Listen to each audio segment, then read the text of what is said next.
मैं हूं सपना। हमारे इस लेट नाइट न्यूज सेगमेंट में आप सभी का स्वागत है। दिन भर की खबरों में कौन सी है वो खास खबरें, आइए देखते हैं टॉप 5 न्यूज में।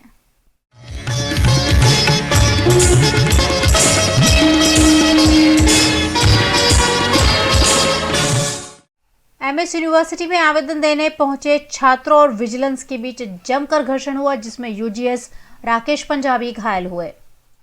एमएस यूनिवर्सिटी की कॉमर्स फैकल्टी में परिणाम नहीं दिए जाने से छात्र संगठन पिछले कई दिनों से आवाज उठा रहे हैं। एजीएसटी ग्रुप द्वारा भी आज यूनिवर्सिटी मुख्यालय में इस मामले आवेदन पत्र देने का कार्यक्रम आयोजित किया गया था, लेकिन इस दौरान कार्यालय में कोई मौजूद नहीं होने की वजह से छात्रों को कार्यालय में प्रवेश नहीं दिया गया। इस दौरान छात्रों और विजिलेंस के बीच घर्षण का माहौल देखा गया।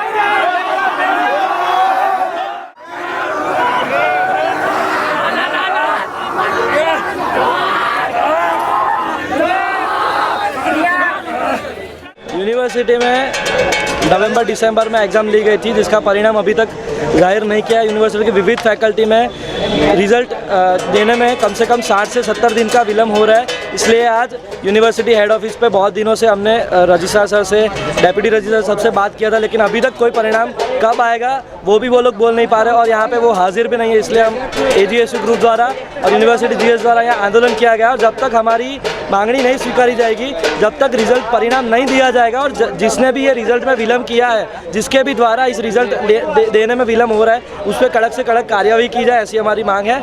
हमारी मांगनी जब तक ये लोग स्वीकार नहीं करेंगे तब तक ये आंदोलन चालू रहेगा। घर्षण इतना बढ़ गया कि छात्रों के कपड़े फट गए और विजिलेंस टीम द्वारा यूनिवर्सिटी के यूजीएस राकेश पंजाबी को धक्का मार दिए जाने से राकेश पंजाबी घायल भी हुए हैं। उन्हें इलाज हेतु 108 एम्बुलेंस के जरिए अस्पताल भेजा गया। इस घर्षण के चलते छात्रों में आक्रोश देखा गया। घटना की खबर सयाजीगंज पुलिस को दी गई। सयाजीगंज पुलिस ने मौके पर पहुंचकर मामले पर काबू पाया। आज ऑल गुजरात स्टूडेंट यूनियन एजीएसयू एक मांग लेके आई थी यूनिवर्सिटी हेड ऑफिस पर, रजिस्ट्रार सर पर और एग्जामिनेशन दर्शन मारू सर से कि जितनी जल्दी से जल्दी हो सके हमें रिजल्ट मिल जाए, जिससे विद्यार्थी को लाभ मिल सके। वही हम रजुआ वहीं पे हम आवेदन देने यहाँ पे आए थे, जिसमें हम लोगों ने अंदर बढ़ने की कोशिश की, क्योंकि आप देख रहे होंगे आधे घंटे से ज़्यादा का समय हो चुका है और रजिस्ट्रार सर और वीसी सर अभी तक गेट से बाहर नहीं निकले हैं। विद्यार्थी यहाँ पर संघर्ष कर रहे हैं, उनको बुला रहे हैं। साथ ही में हमने आगे बढ़ने की कोशिश की तो उनके विजिलेंस के साथ हमारी घर्षण हुई है। घर्षण में उन्होंने अपनी शक्ति प्रदर्शन किया है, जिसमें हमारे शॉट फाड़ चुके हैं और ये आप भी देख सकते हो। और अभी भी आप देख सकते हो कि कैसे एमएस यूनिवर्सिटी के विद्यार्थियों को यहाँ से धक्के मार के बाहर निकाला जा रहा है।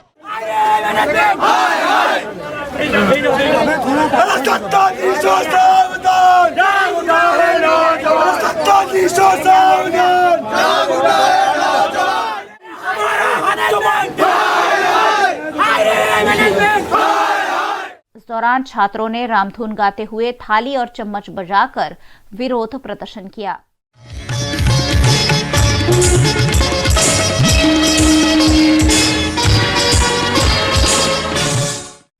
शेयर बाजार में आज इतिहास की सबसे बड़ी गिरावट दर्ज की गई, जिसके चलते कई निवेशकों को लाखों करोड़ों का नुकसान हुआ है। शेयर बाजार में आज इतिहास की सबसे बड़ी गिरावट आई। प्रमुख सूचकांकों ने अंक के आधार पर आज इतिहास की सबसे बड़ी गिरावट दर्ज की। विश्व स्वास्थ्य संगठन ने कोरोना वायरस को वैश्विक महामारी घोषित कर दिया है, जिसके चलते अमेरिका समेत दुनिया भर के शेयर बाजार धराशायी हो गए। बीएसई सेंसेक्स 2919 अंक या 8.18% का गोता लगाकर 32,778 के स्तर पर बंद हुआ। वहीं निफ्टी 50 इंडेक्स 886 अंक या 8.30% की बड़ी गिरावट के साथ 9,590 तक लुढ़का। बीएसई मिड कैप इंडेक्स ने 7.5% और स्मॉल कैप इंडेक्स ने 8.5% तक की गिरावट दर्ज की। इस मामले शहर के शेयर बाजार विशेषज्ञ जगदीश ठक्कर ने शेयर बाजार में मंदी के माहौल पर बात की। साथ ही उन्होंने ऐसे मौकों पर कहां निवेश किया जाए उस पर भी जानकारी दी। भारतीय के शेयर बाजार के इतिहास में आज जो गिरावट आई वो सबसे अधिक है, सबसे ज़्यादा है और अपने आप एक रिकॉर्ड गिरावट है। उसके कारण कई हैं। एक तो लोग सब जानते हैं कि कोरोना वायरस अभी 110 देशों के अंदर फैल चुका है, और ख़ास करके कल शाम जब WHO ने ये डिक्लेयर किया कि ये एपिडेमिक नहीं, ये पेंडेमिक है, उसका अर्थ ये होता है कि ये बीमारी है पूरे विश्व में फैल चुकी है, और इसकी वजह से WHO खुद अपने जो उसका कॉर्पस है उसमें से कई देशों को हेल्प करने के लिए आगे आएगी। दूसरी बात कल ये थी कि अमेरिका के प्रेसिडेंट मिस्टर डोनाल्ड ट्रंप ने ये घोषित किया कि शुक्रवार की रात 12 बजे से कोई भी आदमी यूरोप से यूनाइटेड किंगडम यानी कि इंग्लैंड को छोड़ के US में ट्रैवल नहीं कर सकता, न यहाँ से वो वहाँ जा सकता है। ये सब उनको ट्रेड और इंडस्ट्रीज़ पे बिल्कुल लागू पड़ेगा। इसकी वजह से एक बहुत बड़ा जर्क कल US के स्टॉक मार्केट में लगा और अचानक वो धड़ाम से वहाँ गिर गया। इसका रिपल इफेक्ट इतना ज़्यादा हुआ कि आज सुबह जब एशिया के मार्केट खुले उस समय भी वहाँ पे बहुत बड़ी गिरावट 4 से 5% की थी, और हम भारतीय शेयर बाज़ार उससे अछूत नहीं रह सकते। जब बाज़ार की शुरुआत हुई तो करीब सेंसेक्स 1500 पॉइंट और निफ्टी 500 पॉइंट के करीब नीचे गिर चुका था, लेकिन जैसे जैसे दिन बढ़ता गया उस दिन गिरावट भी बढ़ती गई, और एक समय ऐसा था कि सेंसेक्स करीब 3200 पॉइंट और निफ्टी करीब 950 पॉइंट गिर चुका था। ये भारतीय इतिहास में सिंगल डे में एक दिन में गिरने वाला सबसे बड़ी गिरावट थी कि सऊदी अरेबिया और रशिया के बीच जो लड़ाई चल रही है इसकी वजह से क्रूड ऑयल के दाम काफ़ी घट चुके हैं। जनवरी में जिसका दाम $72-75 प्रति बैरल था वो आज घट के $33 प्रति बैरल आ चुका है। भारत के लिए बड़े अच्छे समाचार है क्योंकि 85% हम इंपोर्ट करते हैं। अगर दाम इसी लेवल पे रहा तो भारत को करीब 30-35 बिलियन डॉलर्स यानी कि 2-2.5 लाख करोड़ का फ़ायदा हो सकता है, और पेट्रोल डीजल के दाम भी काफ़ी कम हो सकते हैं। अगर इस तरह का सिलसिला चलता रहा और कल भी इस तरह का माहौल सुबह में रहा, मुझे लगता है कि आज तो ये ब्लैक थर्सडे हुआ, कल ब्लैक फ्राइडे भी हो सकता है। मुझे निवेशक से एक विनती है मेरी कि ऐसी जो गिरावट आती है ये पहली बार नहीं आई। 1984 में आई थी, 1992 में आई थी, 2000 में आई थी, 2008 में भी आई थी। उसी समय जिन लोगों ने निवेश किया है और लंबी अवधि के लिए निवेश किया है उनको उसके बाद पश्चात 5 साल के अंदर इनके शेयर के भाव 300 से 400% बढ़े हुए हैं। अगर आप में हिम्मत है, धीरज है, अगर जोखिम लेने की आप में थोड़ी शक्ति है और आपके पास अच्छे निवेश के सलाहकार है, तो मैं समझता हूं कि आपको धीरे धीरे करके जो ब्लू चिप शेयर है, खासकर के निफ्टी के 50 के शेयर्स और BSE सेंसेक्स के 30 शेयर और मिड कैप के कई अच्छे शेयर है, आप खरीदारी करके उसमें लंबी अवधि के लिए उसमें निवेश कर सकते हैं। सिर्फ अगर शेयर बाज़ार में निवेश करना है तो ये चीज़ आपको ध्यान में रखनी पड़ेगी कि शेयर बाज़ार में जोखिम बहुत है, लेकिन अगर मौके का फ़ायदा आप उठाओगे, जिस तरह से बिना दिवाली शेयर बाज़ार में सेल लगा हुआ है उसका फ़ायदा आप ज़रूर उठा सकते हैं। लंबी अवधि के निवेश होना ज़रूरी है और आपके पास एक अच्छा फाइनेंशियल एडवाइज़र होना भी ज़रूरी है। अगर मैं शेयर के नाम गिनाऊँ तो अगणित है, खास करके जो प्राइवेट सेक्टर बैंक्स के शेयर्स है, ICICI बैंक्स है, कोटक महिंद्रा बैंक है, कई ऐसे बैंक्स है, उसके HDFC बैंक है, HDFC मेन है, कई ऐसे कंपनियां हैं, खास करके जो फार्मास्यूटिकल कंपनीज है, नोवार्टिस है, ग्लैक्सो फार्मा है, उसके भी आप निवेश कर सकते हो। अगर आप चाहते हो कि मुझे कोई और कंपनी में निवेश करना है तो आपको इसके लिए थोड़ी सी रिसर्च करनी पड़ेगी, अपने फाइनेंशियल एडवाइज़र से उसकी जानबीन करनी पड़ेगी और उसके बाद आप निवेश कर सकते हैं। लेकिन एक चीज़ मैं आपको ज़रूर कहना चाहूँगा कि जो ब्लू चिप शेयर है या जो निफ्टी 50 के शेयर्स है जिसमें बिना वजह कोई गिरावट आई है, तो आप उसमें थोड़ा सा धीरे धीरे करके निवेश करें। अगर आप 1 लाख रुपया लगाना चाहते हैं तो 10-10 हज़ार रुपया करके आप उसमें निवेश करें।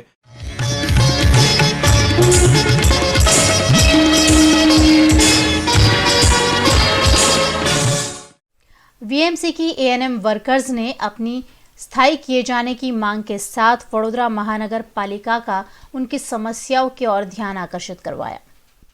वडोदरा महानगर पालिका में कार्यरत A&M वर्कर्स आज मोर्चा लेकर वडोदरा महानगर पालिका कार्यालय पहुंचे। VMC में अस्थायी रूप से पिछले कई सालों से कार्यरत होने के बदले उन्हें स्थायी किए जाने की मांग A&M वर्कर्स द्वारा की गई। અમે લોકો VMC માં 6-7 વર્ષથી જોબ કરીએ છીએ ને હમણાં જે હાલમાં એક્ઝામ લેવામાં આવી છે તેમને અમને પ્રાથમિકતા આપવામાં આવી નથી। જ્યાં જનરલી એવું થાય છે કે અમદાવાદ છે, ગાંધીનગર છે, રાજકોટમાં ત્યાં 25 માર્ક્સ અનુભવને આપવામાં આવે છે, અમને અહીંયા જ્યારે 1-2 માર્ક્સ આપવામાં આવ્યો નથી અને 178 એએનએમમાંથી અત્યારે વીએમસીમાં ખાલી 3 જ કે 6 જે વીએમસીમાં એએનએમ સિલેક્ટ થઈ છે. બાકી અમારા લોકોનું ફ્યુચર શું, અમારા લોકોના કોન્ટ્રાક્ટ બી રિન્યૂ નથી કરવાના કે અમારું હવે ભવિષ્ય શું. અમે 6-7 વર્ષથી અહીંયા જોબ કરીએ છીએ, અમારું કોઈ ફ્યુચર જ નથી ને અમે અહીંયાથી છૂટા કરી દેવાના છે. એટલે અમે કમિશનરને અત્યારે રજૂઆત કરવા માટે આવ્યા હતા કે અમારી માટે કંઈક વિચારે, આગળની રજૂઆત કરે. અમે બધા એએનએમ સ્ટાફ છીએ યુપીએસસી સેન્ટર પર. વીએમસીમાં આજે અમે લોકો બધા 6-7 વર્ષથી જોબ કરી રહ્યા છીએ અને હાલ અમે લોકો હમણાં જે વીએમસીની એક્ઝામ લેવાઈ છે તેમાં છે ને એ લોકોએ અમારી સાથે અન્યાય કર્યો છે. બરાબર, અમે લોકો આટલા બધા છીએ, એટલીસ્ટ 178 જેટલા સ્ટાફ છીએ અને એમાંથી એ લોકોએ જે મેરિટ લિસ્ટ કાઢ્યું છે એમાં એ લોકોએ ખાલી કોર્પોરેશનના 6 જણને, જે 34 સેન્ટર છે એમાંથી ખાલી 6 જણને જ લીધા છે. બાકી બધાને લીધા નથી, બધા બહારનાને એ લોકોએ અપોઇન્ટ કર્યા છે એવું છે. અને આ 18 તારીખે એ લોકો ફાઇનલ લિસ્ટ એ લોકોનું વેરિફિકેશન કરીને એ લોકોને સિલેક્ટ કરી લેશે. તો જ્યારે અમે આટલા 5-6 વર્ષથી છીએ તો અમારું શું? એટલે એ લોકોએ અમને પ્રાયોરિટી નથી આપી અને બહારના લીધા છે. એટલે અમે એ જ રજૂઆત માટે આજે કમિશનર સાહેબને બી મળ્યા છે. એમને અમે લોકોએ આવેદનપત્ર આપ્યું છે, એ ઉપર રજૂઆત કરશે અને આગળનું પ્રોસિજર જે થશે પછી. વિરોધ પક્ષને મળે એમના તરફથી શું કહેવામાં આવ્યું? વિરોધ પક્ષે અમને આશ્વાસન તો આપ્યું છે. એમણે કીધું છે કે કાલે જે હશે એ બી વાત કરશે અને પછી આગળ પ્રોસિજર છે તો અમને કહેશે.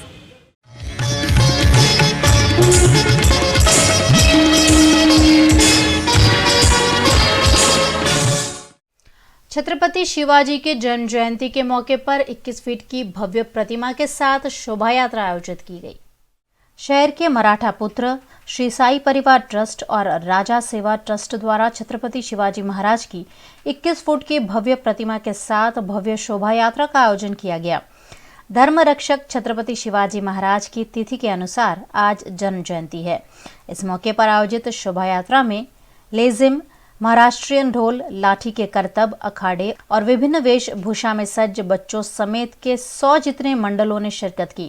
वडोदरा में पिछले 20 सालों से छत्रपति शिवाजी महाराज की जन्म जयंती उत्साह के साथ मनाई जा रही है. इसी क्रम में शिवाजी महाराज की भव्य प्रतिमा को शहर भ्रमण कराया गया. यह शोभा यात्रा नवा बाजार से निकलकर चापानेर दरवाजा, मांडवी, एमजी रोड, न्याय मंदिर, गांधीनगर गृह, रावपुरा कोठी, 4 रस्ता होते हुए सलाटवाड़ा के शिवाजी चौक में संपन्न होगी. આ છત્રપતિ શિવાજી જયંતિ આજે તિથિ પ્રમાણે ઉજવાય છે અને અમારે તો વર્ષોથી તિથિ પ્રમાણે છત્રપતિ શિવાજી જયંતિ 1982થી ઉજવાતી આવેલી છે. અમારા કાલુપુરામાં વર્ષોથી મોટા પાયે છત્રપતિ શિવાજી જયંતિ ઉજવાતી હતી. એ પરંપરાગત રાજુ પવાર તરફથી શ્રી સાઈ પરિવાર સેવા ટ્રસ્ટ આ આયોજન પાછલા 20 વર્ષોથી કરતું આવેલું છે અને મોટા પાયે ધામધૂમથી કરી રહ્યું છે. આમાં વડોદરાના તમામ મંડળો અને તમામ માર્શલ સમાજના ભાઈઓ બહેન અને બાળકોમાં લાભ લેતા હોય છે. દરેક મંડળ તરફથી અલગ અલગ વિષય પર અલગ થીમ કરવામાં આવે છે. महाराष्ट्र समाजनी बहनों अमारी सही संस्कृति है नववारी साड़ी और फेटा जोड़े एक परंपरागत ग्लेसिंग ग्रुप और डांस ग्रुप तरीके में भाग लेता हो नाना बाळको वेशभूषा में भाग लेता हो अलग अलग मंडल तरफथी आ वरघोड़ा में शोभायात्रा में आवेला तमाम भाईओं ने सेवा आपवामां नास्तो है शरबत है चा वगैरह की व्यवस्था करता हो.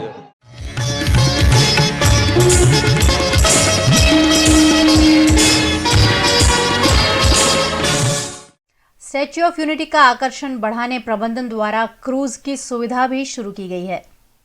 स्टैच्यू ऑफ यूनिटी को अब क्रूज के जरिए देखना संभव है. देश के प्रधानमंत्री नरेंद्र मोदी 21 और 22 मार्च को क्रूज बोट प्रोजेक्ट का लोकार्पण करेंगे, ऐसी संभावना है.